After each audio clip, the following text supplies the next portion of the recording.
Effective brainstorming and the motion principle. How do we make brainstorming creative, ensuring we end up with good ideas? How can we make sure you will always have plenty of original ideas? What makes brainstorming hard? No one comes up with creative ideas. There are creative ideas, but they are ineffective, inapplicable because they would cost too much or take too long, or they don't fit in with your company's strategy or ethics.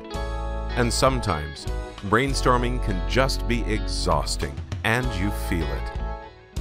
In small businesses, the problem is even worse. Often, there is one entrepreneur, or maybe two, and just a few people. No new blood or new thinking. So, here's the secret. If you use it right, you will always have creative and original ideas to meet your challenges. The secret is that good ideas come to mind when your attention is in motion, your thinking is in motion. You focus on one direction, go as far as you can, and then move on to the next direction. Let's call this the motion principle. It might seem strange at first, because we're used to looking for ideas, to a Sisyphean search, to waiting for a moment of inspiration for the next brilliant thought to save us. But proper use of the motion principle gives us a new space for solutions we wouldn't be able to access any other way. What kind of motion? The best kind of motion is between opposites. You think in one direction, and then do an about-face and think in the exact opposite one. It shakes up the brain, and sees to it that most of the creative ideas appear quite quickly. Creativity's greatest enemy is wearing people down. So even if you feel you are looking in the right direction, don't make heavy weather of it.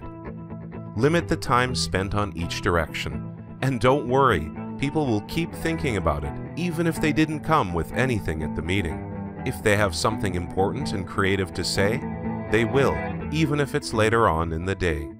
Imagine you want to plan a romantic weekend, something your partner will never forget.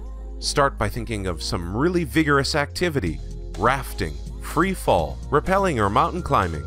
Then move on to something really calming, a spa, meditation, something laid back. Now, let's shake up those fixed ideas of ours. Think about what we've always wanted, but never dared to do. Let's look for dreams we want to fulfill. An African safari, cherry blossoms in Japan, a backstage chat with our favorite lead actor. This flitting to and fro in our minds always generates creative ideas. In other words, don't worry where the idea is going to come from. Just keep your brain in motion. I've just shared with you the key principle of leading a brainstorm session to create new products. The principle of motion. Give it a try. It always works. Now the questions are, how can we apply the motion principles to fast learning of any subject? And what can hamper us from keeping up the motion? If you liked this clip, please share it and join me on YouTube, Twitter, and on Facebook. Thank you and have a great day.